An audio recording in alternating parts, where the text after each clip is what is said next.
les questions-réponses qui seront forcément chargées aujourd'hui, puisqu'on a un plateau de choix, on a des gens qui aiment s'exprimer et que vous aimez voir s'exprimer, c'est aussi ceux qui comptent. Ah, il est touché, je le vois, il est un peu touché. Kelly, je dis ça. Je le prends pas pour moi. Avant ça, on va du coup attaquer un petit dossier. Ton Memphis Depay, là, que tu voulais absolument nous faire recruter, il en est où? C'est un peu compliqué, c'est un peu dur, mais je me rappelle que l'année dernière, on l'avait critiqué rapidement et qu'il termine sur une phase de retour avec 6-7 passes décisives en une quinzaine de matchs. On peut pas se targuer à l'OM d'avoir eu beaucoup de joueurs qui soient autant décisifs. Après, dans le jeu, je conçois dans le jeu qu'il a des difficultés. Un peu Canada Dry, quoi. Mais il y a un potentiel quand même qui est toujours là. Après, bon, c'est pas non plus le joueur que je voulais de tous les temps. Payet, j'étais convaincu que Payet revienne, j'étais très content. Répondons à cette question de Toshiba qui nous dit: salut à tous, notre défense est-elle Gustavo dépendante? Tu nous as répondu un peu tout à l'heure en nous disant que c'est pas seulement Gustavo qui a manqué, c'est Gustavo et Ocampos. C'est le travail qu'ils effectuent les deux. Après, oui, quand même, il est clair que Gustavo, on n'a personne actuellement dans l'effectif qui est de son niveau. C'est-à-dire quand il n'est pas là, on sent que c'est différent. Voilà, Gustavo, c'est sûrement le meilleur joueur qu'on ait recruté cet été. C'est un gars qui a de la bouteille. Il est monté en puissance au fur et à mesure des matchs. Avec la dernière prestation qu'il nous laisse à Nice, c'est monstrueuse. Donc c'est sûr que ça se ressent encore plus sur le match de Strasbourg. Après, comme je disais, pour moi, le remplaçant naturel, même s'il y a encore du travail, j'aurais bien vu un Camara, mais bon, voilà, c'est sûr que Gustavo, quand il n'est pas là, c'est un peu différent au milieu de terrain. Va falloir, Didier, il va falloir un peu bosser ça, le coup du remplaçant, parce qu'il est absent un match sur 5 pour suspension. Oui, mais ça va être très compliqué à remplacer, parce que c'est là où on se rend compte. Je me rappelle au début, il y a eu un peu de gens qui critiquaient son recrutement. Ouais, il est fini, Gustavo, il a fait une saison moyenne, ils ont juste noué le maintien. Ça reste quand même un milieu de très très gros niveau. Il n'y a pas beaucoup d'équivalents dans le championnat de France. Bon, je ne parle pas du PSG qui joue dans sa petite galaxie tranquille de son côté. Mais au niveau de la verticalité, surtout récupération, et passe tout de suite la première relance dont il nous fait profiter et qui a cruellement manqué hier au milieu de terrain. Parce que ça manquait de cette première rampe de lancement qui pouvait permettre des contre-attaques peut-être plus rapides, surtout au moment où on était endormi.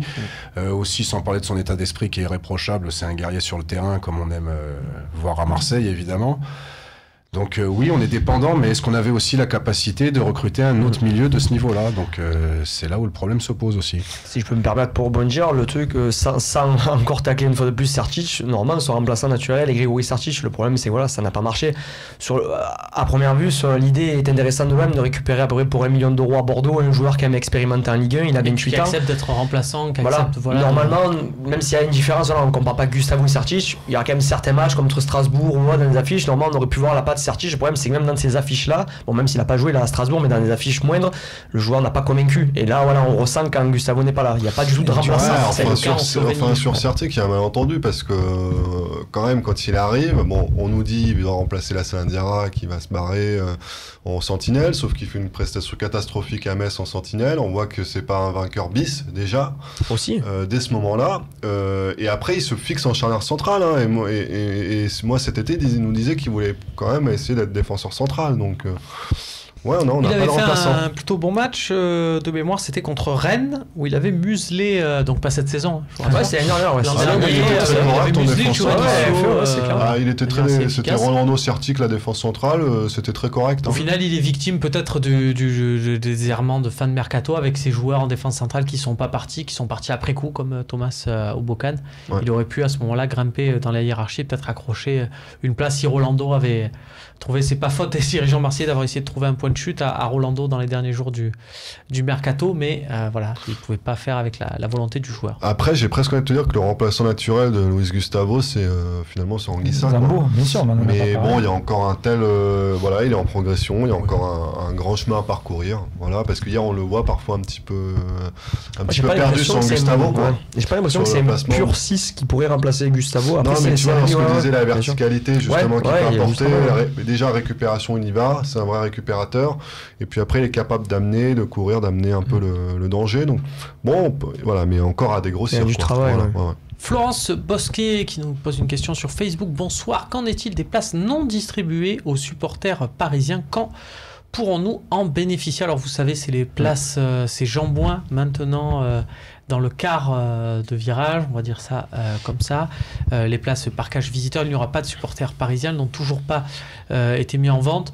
Mathieu, de ce qu'on en sait, on peut dire que c'est au dernier moment, c'est pour contrer un peu le marché noir. Ça peut se jouer comme ça, comme sur les grosses affiches de concert. Franchement, j'ai pas. Ouais, comme pour Soprano où tu t'es régalé en Cosmopolitanie. Non, mais non, je sais pas. Franchement, j'ai pas de. Effectivement, normalement, elle devrait être distribuée, mais je sais pas quand. Il va falloir être attentif. En tout cas, je pense qu'ils manqueront pas la communication sur ce sujet. On sait que le match olympique de Marseille, toutes les places sont parties rapidement.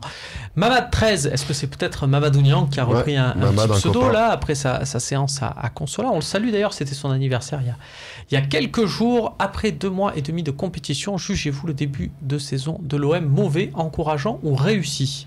Kevin, on va faire un petit tour de table. Est-ce qu'on peut avoir le voilà, bien sûr, Kevin? Ouais, plutôt encourageant. Encourageant, évidemment. Il y a 2 points du deuxième. Les gars, et Mathieu, il va nous dire on est devenu la chaîne du club. Vous êtes tous là à me dire que c'est encourageant. Si on regarde, vous êtes sûr? On a vécu le Turenne, on a vécu les Cognas Sport, on a vécu les Monaco. On est dans les temps. On est dans les temps. Correct. On est dans les temps. Correct, on peut pas dire. Voilà, il y avait encourageant, donc moi aussi j'aurais dit ça. Non, correct. Tu es 4e du championnat, tu peux dire tu fais un mauvais début de saison, ça serait de la mauvaise foi aussi. Tu peux dire que c'est correct. On critique les choses, pas la folie, tout ça, c'est pas vilain. C'est dans les temps, oui. De toute façon, ce qui compte à ce niveau-là, c'est le jeu. Et on a vu quand même, des OM beaucoup plus compliqués avec des temps de passage beaucoup plus compliqués à ce mois d'octobre. Ouais, tu t'es pas tiré de balle dans le pied comme ça t'est arrivé. Je sais pas, il y a encore 2 ans, quoi. Même l'an dernier, parce que les points que t'as perdus d'entrée, t'as du mal à les rattraper, quoi. Kieran Lamar, Gabi Heinze a fini champion de D2 Argentine et est annoncé sur le banc de Metz. Qui de mieux pour incarner le Champions Project? Oula, je te vois faire une petite moue. Alors j'adore Gabi Heinze. En tant que joueur, je me suis régalé. Ça quand on démarre en disant j'adore. Respect, je me souviens, je crois que Mathieu y était lors de sa dernière conférence de presse où toute la salle, c'est la première fois que j'ai vu ça. Voilà, tout le monde s'est levé pour l'applaudir. Il est sorti sous les applaudissements. C'était une très belle conf. On se les regardait il y a quelques années après. Exactement. Mais par contre, là, je pense qu'il faut arrêter. Donc déjà, il a fini champion de D2 Argentine. Donc ça veut dire ce que ça veut dire. Donc laissons-lui le temps. C'est lui Ardible là aussi de là-bas. J'ai pas voulu le dire, mais bon voilà. Et après, il y a aucune raison de changer quoi, maintenant quoi. Le sous-entendu de la question, c'est Heinze pour remplacer Garcia. Non mais plus tard. Après, par exemple en fait, c'est une question de à quel moment tu le prends dans sa carrière. Gallardo par exemple aujourd'hui est plus avancé. Je sais qu'on parle de lui pour Lyon, mais il est beaucoup plus avancé dans sa carrière d'entraîneur. Il est plus intéressant. Heinze, il me fait penser un peu à Simeone quand Simeone était entraîneur en Argentine, je sais plus quel club, ça me reviendra, c'est pas du côté de Rosario justement, peut-être de Newell, bon je sais plus, bref, il finit sa carrière, il est entraîneur-joueur je crois Simeone sur la fin, et à ce moment-là personne ne veut de lui, hein. Et il part en Italie, si je dis pas de bêtises, à Catane, où il fait venir que des Argentins, bien sûr. C'est ça, il y avait Bergesio, tout ça. Voilà, et au départ, oui, il fait venir beaucoup d'Argentins. Et là, à Catane, il se lance et tout. Et l'Atlético Madrid. Oui, c'est une équipe dure à domicile. À chaque fois qu'ils se déplaçaient, même les grosses équipes du calcio, ils avaient du mal là-bas. Je me rappelle, c'était à l'été 2010. Il était présent au trophée, Super Coupe d'Europe à Monaco. Il s'était dégain. C'était vraiment bon. Après, c'était encore le joueur, mais personne ne. Il a grandi en même temps que le club, en fait. Ce qui est intéressant, c'est ça. Et Catane l'a pris. Après Atlético a dit on le prend. Et nous, on a Marseille un peu comme l'Atlético. Là, d'abord, faut qu'Heinze il ait un palier intermédiaire, quoi. Ouais. Son Catane à lui. D'accord. Et Heinze, ça vous. Enfin, j'imagine qu'à Paris aussi, ils doivent y penser à Heinze pour remplacer Unai Emery à ce moment-là, parce que c'est pour vous, c'est plus maintenant un Olympien qu'un joueur de Paris ou. Moi je suis loin de Après tout, il a été champion avec nous, je suis pas sûr qu'il ait été champion avec le PSG. Non. Bien vu. Ça fait mouche. Au Balacroix sur... ça marche, non ça marche.